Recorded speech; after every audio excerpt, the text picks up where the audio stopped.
Welcome in, everybody, to Fandom NFL. I'm your QB1, Joe Pizzapia, and happy Monday morning to all of you. I'm dropping the show early on a Monday for those of you who like to start the week off right with a little football talk. We had the Hall of Fame game. That's something. But that's the first demarcation of, yeah, football's coming back. And I know you're excited about it. That's why you're here on the channel. And today we've got an amazing show for you today. We're going to do a fun little piece here for you. It's going to be a quick hit called ADP Wars. And what that means is we're going to look at the ADP of players, sometimes at the same position, sometimes at other positions as we continue this series. And I'm going to give you who I would rather take of these guys that are going right there next to each other to help you make better decisions in your fantasy football drafts.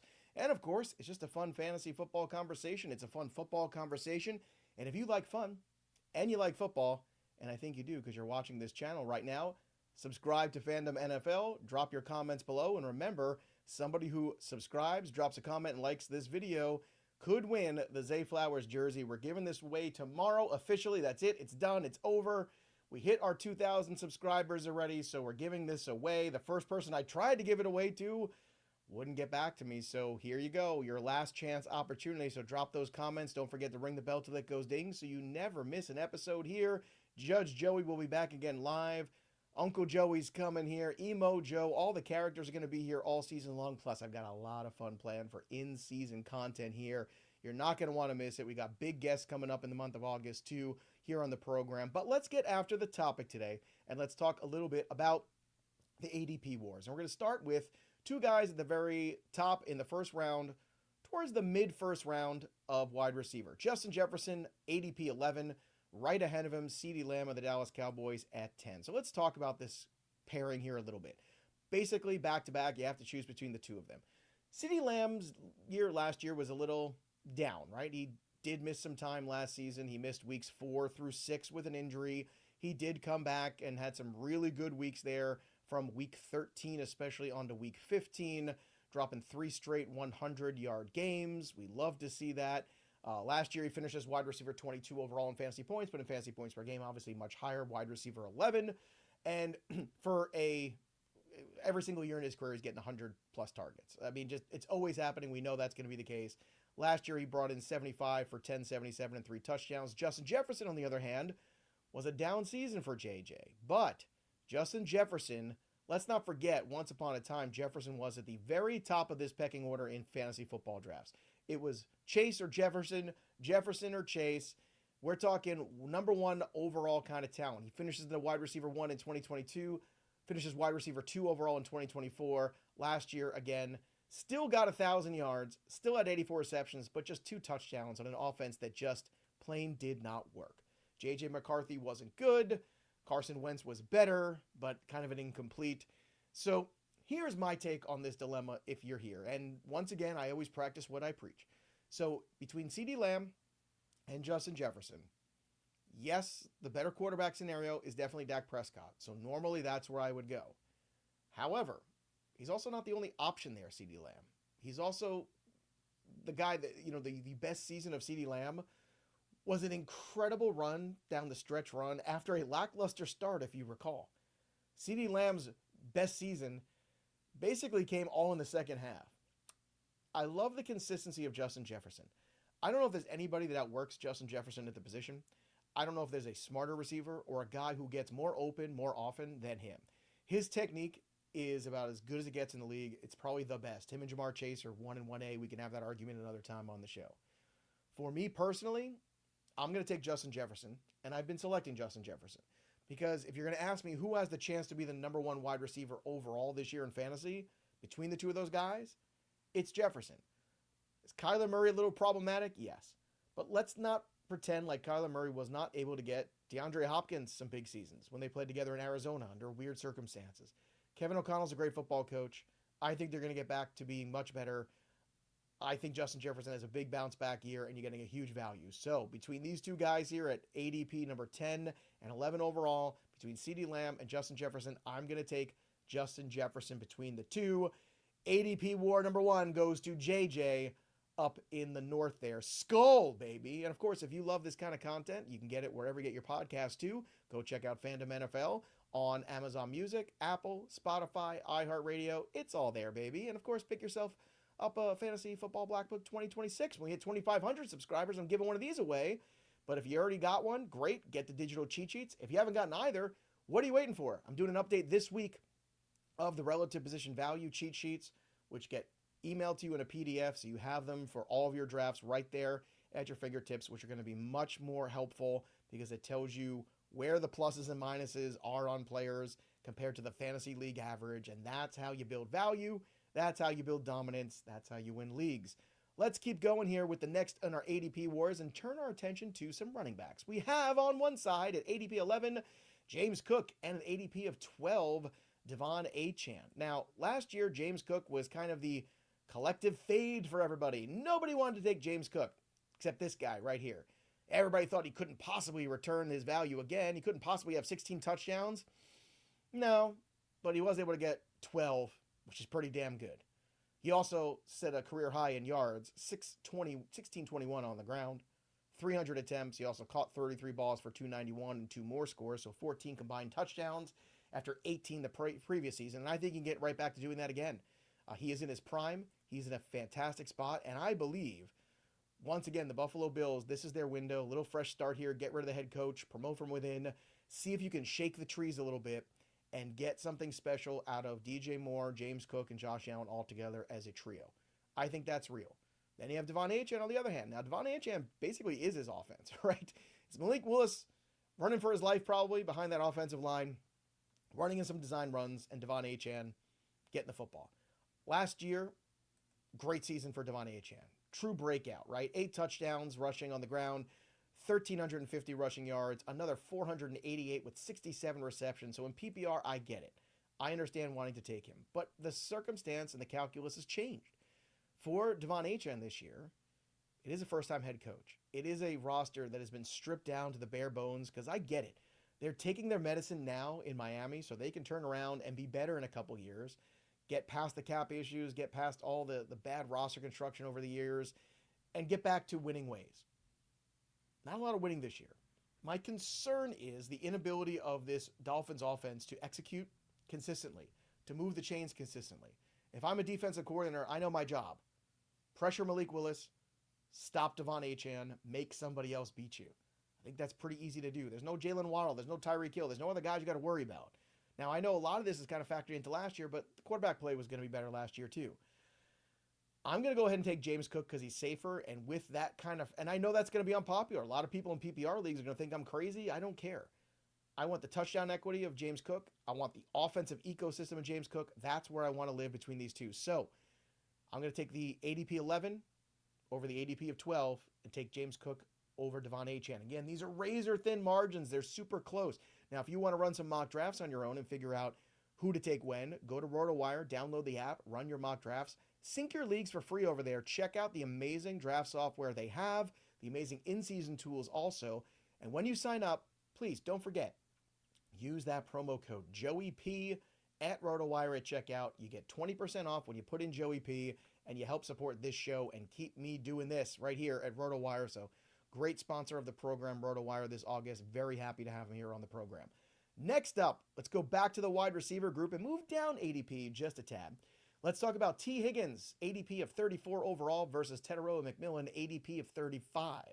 Currently, this ADP is on Sleeper. If you look on RotoWire, you can see all the ADPs from all the different outlets and with their experts as well, so you can kind of compare and contrast, which I like. But this is more of a consensus layout between these two. Now, T. Higgins is a fantastic wide receiver, but he is the number 2 on his team. He does have a much better quarterback in Joe Burrow than Teteroa McMillan has in Bryce Young. That is a fact. But I think that the demarcation for me between these two is very simple. I want the guy who's the number 1 target guy. If I'm splitting hairs between these guys, yes, typically I want offensive ecosystem. But volume is usually king. And the big knock on Teteroa McMillan last year early in his rookie season was he wasn't catching touchdowns. All right, well, eventually that caught up with itself. Eventually he did catch some touchdowns, and eventually Bryce Young got that team into the playoffs and almost pulled off a huge upset against the Rams in a really fun playoff game. So I'm looking this year at Teteroa McMillan not to have a sophomore slump.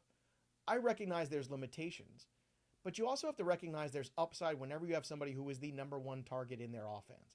And Teteroa McMillan is clearly that. If you look at that second half game log too, much better. You had over 1,100 receiving yards, 126 targets. He was rookie of the year. T. Higgins is great.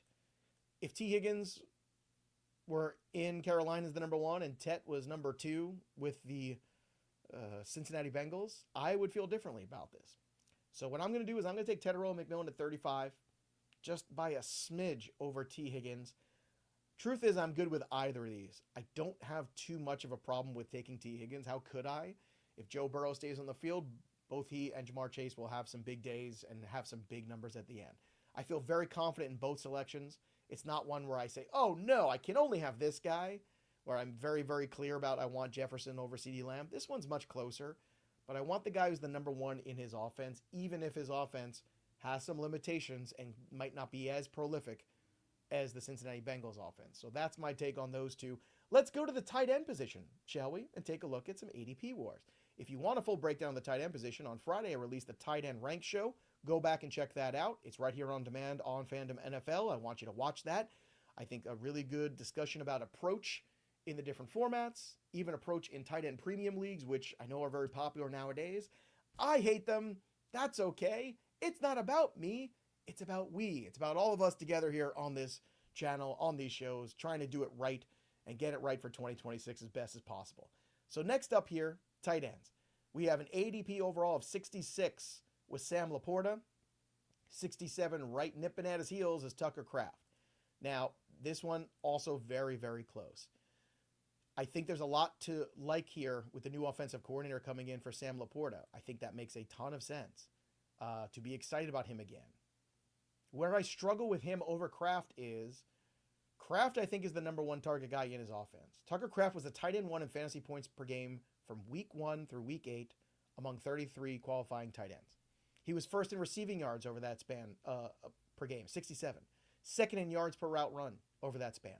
There was a ton of reason to look at Tucker Kraft having a true breakout year and becoming an absolute rock star. Injury happened, things got derailed. We're back in 2026. The health looks good. He did tear the ACL. So far, all the reports have been really good. I'm going to take Tucker Kraft because I think on a weekly basis, there's a higher floor, and I think the ceiling is equally high, if not even higher than Sam LaPorta. So this is one where I think the ranks are actually wrong. And I did go in deeper dive on that. If you want to see the deeper dive, go watch the tight end show. But for ADP Wars, I want to get right back to the guy who I think was that focal point of the Green Bay Packers attack, the safety blanket for Jordan Love. Christian Watson, great playmaker, exciting, not dependable health-wise. Jayden Reed, nice, has limitations. Tucker Kraft is the guy that was really emerging last year as an absolute bona fide superstar until the injury, and I do think we get back to that. He is more removed than a lot of the other guys who have had the ACL issues, so I think he's way more ahead of schedule, and I feel very confident about him returning to a good situation this season. Last but not least, let's take a look at the quarterback position, shall we? So, ADP of 62 overall, Jalen Hurts. Man, Super Bowl champion, Jalen Hurts. Fell off a little bit last year. A lot of infighting in the team. Another year, another offensive coordinator for Jalen Hurts. And then ADP of 63, Jayden Daniels. Daniels had a brilliant rookie season, followed by a injury-plagued year 2, sophomore slump all the way around. So his season was basically just derailed by injuries. He is a slighter-framed guy. You got to worry about that a little bit. Sophomore slump, you got to worry anyway. But 2 years ago, he finished as QB5 overall in fantasy points overall. That's pretty damn good. Jalen Hurts, on the other hand, last year finished as QB9 last season. The rushing touchdowns did take a decline from 14 to 8.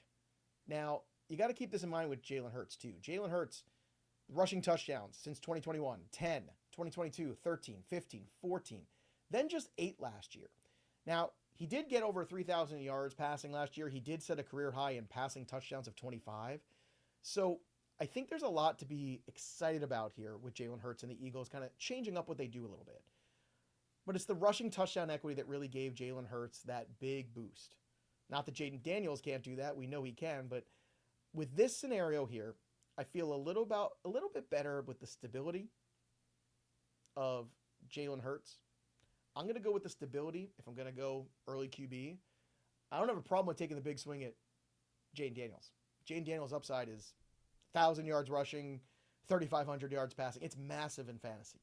But there's also a downside. And I think we've seen the best of him and we've seen the worst of him with the injuries last year. Yes, they added Stephon Diggs and Chigakonkwo. I like those additions. But I think the continuity, even though the offense coordinator is changing again, I think it's a better situation than Petula last year, which was a complete disaster. I think a more refreshed Saquon Barkley will be better. Mekhi Lemon, I really like that addition quite a bit. I think this is going to be a little bit more of Jalen Hurts' team this season, and I like that. I think Jayden Daniels is still a brilliant work in progress. If you are swinging for the fences, I get the Jayden Daniels selection. But if I'm going to take quarterback here, and everybody knows from the QB previews that I prefer to go late at quarterback, I'm going to go ahead and take the guy who's just a tad safer in Jalen Hurts. ADP agrees with me. It is very, very close between these two. Nothing wrong with swinging for the upside, but at the same time, I think the stability of Hurts is underrated, underappreciated, undervalued. So, those are my answers for ADP Wars. Volume 1, we will do more of these. We'll get deeper into the draft as the offseason goes on here, as the preseason goes on here. So you tell me, who do you prefer of these guys? Is it Jefferson? Is it Lamb? Why? Is it Hurts? Is it Daniels? Why? Drop your comments below. You might win yourself something cool. Last day to get involved for this jersey. Subscribe, drop the comments, ring the bell. You know what to do. And like this video. And don't forget, when you go to RotoWire, download the app. Joey P is the promo code. Get 20% off. I want you to get that discount, and I want you to help support this channel because those tools will get it done for you this 2026 season. And lastly, pick up a black book on Amazon. That's where you get it. Digital cheat sheets available too. This was a fun little chat here with all of you, as always, on Fandom NFL. We're going to continue to bring you absolutely all of the football you can handle, and then some, every single day for the rest of your lives. All right, good stuff, everybody. Hope you enjoy the rest of your Monday. And, of course, if you like this video, like it on the way out. That'll do it for me, Joe P. Zapia. This has been Fandom NFL.